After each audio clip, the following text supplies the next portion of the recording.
കോൺഗ്രസിന്റെ പുതിയ ആസ്ഥാന മന്ദിരം സോണിയാഗാന്ധി ഉദ്ഘാടനം ചെയ്തു. പാർട്ടി അധ്യക്ഷൻ മല്ലികാർജ്ജുൻ ഖർഗെ, ലോക്സഭയിലെ പ്രതിപക്ഷ നേതാവ് രാഹുൽ ഗാന്ധി തുടങ്ങിയവരുടെ സാന്നിധ്യത്തിലായിരുന്നു ഉദ്ഘാടനം. ഡൽഹി കോട്ട്ല റോഡിലാണ് പുതിയ മന്ദിരം. വിവരങ്ങളുമായി ഡൽഹിയിൽ നിന്നും ശരത്ലാൽ ചേരുന്നുണ്ട്. ശരത്ലാൽ, അങ്ങനെ പുതിയ മന്ദിരത്തിൽ പുതിയ പോരാട്ടങ്ങൾക്ക് നേതൃത്വം നൽകാനുള്ള ഒരുക്കത്തിലാണ് കോൺഗ്രസ് എന്ന് മനസ്സിലാക്കുന്നു. എന്താണ് ഏറ്റവും പുതിയ വിവരങ്ങൾ? എങ്ങനെയായിരുന്നു ഉദ്ഘാടന ചടങ്ങുകൾ പുരോഗമിച്ചത് ഡൽഹിയിൽ? ഗൗതം, കോൺഗ്രസ് അതിൻ്റെ സ്വന്തം ഓഫീസ്, സ്വാതന്ത്ര്യ സമരത്തിന് ശേഷം സ്വന്തം ഓഫീസ് കോൺഗ്രസിന് ലഭിക്കുന്നു, സ്വന്തമായി ഓഫീസ് ലഭിക്കുന്നു എന്നതാണ് ഇന്നത്തെ ദിവസത്തിൻ്റെ പ്രത്യേകത. കാരണം കഴിഞ്ഞ 50 വർഷമായിട്ട് പാർലമെൻറ്റിലെ എ ടൈപ്പ് ബംഗ്ലാവ് 24 അക്ബർ റോഡ് ആയിരുന്നു കോൺഗ്രസിൻ്റെ ഔദ്യോഗിക വിലാസം. അത് ഇന്നു മുതൽ മാറുകയാണ്, 9A കൊട്ട്ല റോഡിലേക്ക് മാറുകയാണ്. ബഹുനില മന്ദിരത്തിൽ എല്ലാവിധ സൗകര്യങ്ങളും കൂടെ ബഹുനില മന്ദിരം സോണിയാഗാന്ധിയാണ് വിളക്ക് കൊളുത്തി ഉദ്ഘാടനം ചെയ്തിരിക്കുന്നത്. ഏതായാലും അത് സംബന്ധിച്ച് രാഹുൽ ഗാന്ധി നടന്ന ചടങ്ങിൽ രാഹുൽ ഗാന്ധി പ്രസംഗിച്ചു. കോൺഗ്രസ് പ്രതിപക്ഷ നേതാവിൻ്റെ പ്രസംഗം RSSനെയും അതേപോലെ തന്നെ BJPയും ശക്തമായ രീതിയിൽ ആക്രമിച്ചുകൊണ്ടാളായിരുന്നു. മോഹൻ ഭാഗവത്തിൻ്റെ പ്രസംഗം ഏറ്റുപിടിച്ചാണ് 1947 സ്വാതന്ത്ര്യം ലഭിച്ചില്ല എന്ന മോഹൻ ഭാഗവത്തിൻ്റെ പ്രസംഗത്തെ പരാമർശിച്ചുകൊണ്ട് അദ്ദേഹത്തെ ഇത്തരമൊരു പരാമർശം BJPയും രണ്ട് ആശയങ്ങൾ തമ്മിലുള്ള ഏറ്റുമുട്ടലാണ്. BJPയുടെ കേന്ദ്രീയതമായ ആശയം അതേപോലെ തന്നെ കോൺഗ്രസിന്റെ ജനാധിപത്യ ഭരണഘടനാ സംരക്ഷണ ആശയവുമാണ് ഏറ്റുമുട്ടുന്നത് എന്നായിരുന്നു രാഹുൽ ഗാന്ധിയുടെ പ്രസംഗം. ഏതായാലും കോൺഗ്രസ് സംബന്ധിച്ചോളം പുതിയൊരു മാറ്റത്തിന്, അതായത് വർദ്ധിത വീര്യത്തോടെ പുതിയ ഓഫീസിലൂടെ പുതിയ മാറ്റങ്ങൾ കൊണ്ടുവരും. BJPക്കെതിരെയുള്ള പോരാട്ടം, RSSനുള്ള പോരാട്ടം ശക്തമായി തുടരുമെന്നുള്ള ഒരു കാര്യമാണ് ഗൗതം രാഹുൽ ഗാന്ധി ഉദ്ഘാടന ചടങ്ങിൽ പറഞ്ഞിരിക്കുന്നത്.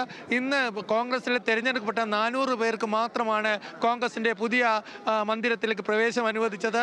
കോൺഗ്രസിലെ ഭാരവാഹികൾ, അതുപോലെ കോൺഗ്രസിൻ്റെ മുഖ്യമന്ത്രിമാർ, അതുപോലെ കോൺഗ്രസിൻ്റെ നിയമസഭാ MLAമാർ, MP മാർ, അതുപോലെ സംസ്ഥാന അധ്യക്ഷന്മാർ എന്നിവരെ മാത്രമാണ് കോൺഗ്രസ് ഇന്ന് 400 പേർക്ക് മാത്രമാണ് പാസ് അനുവദിച്ചത്. ഈ ക്ഷണിക്കപ്പെട്ട സദസ്സിന് മുമ്പിലായിരുന്നു കോൺഗ്രസിലെ ഉദ്ഘാടനം സോണിയാഗാന്ധി നിർവഹിച്ചത്. നേരത്തെ മൻമോഹൻ സിംഗിൻ്റെ പേര് നൽകണമെന്ന് പറഞ്ഞ് മന്ദിരത്തിന് നേരത്തെ പോസ്റ്ററുകൾ ഉയർന്നിരുന്നു. എന്നാൽ ഇന്ദിരാഗാന്ധിയുടെ പേരാണ്, ഇന്ദിരാ ഭവൻ എന്നാണ് കോൺഗ്രസ് പുതിയ മന്ദിരത്തിന് നൽകിയിരിക്കുന്നത്. നേരത്തെ കോൺഗ്രസ് 1971 സ്വന്തമായ ഓഫീസ് കെട്ടിടം നിർമ്മിക്കാനുള്ള തുടക്കം തുടങ്ങിയിരുന്നു. ജവഹർ ഭവൻ എന്ന നിലയിൽ രാജേന്ദ്ര പ്രസാദ് റോഡിൽ ഇത് സംബന്ധിച്ച കെട്ടിടവും അദ്ദേഹം കോൺഗ്രസ് നിർമ്മിച്ചിരുന്നു. എന്നാൽ രാജീവ് ഗാന്ധിയുടെ ആകസ്മിക മരണം കാരണം ജവഹർ ഭവനിൽ ഉദ്ഘാടനം കോൺഗ്രസ് ഓഫീസ് മാറിയില്ല. ഒരു ദുസ്വപ്നം എന്ന പോലെയാണ് കോൺഗ്രസ്സുകാർ പിന്നെ ഈ മന്ദിരത്തെ കണ്ടത്.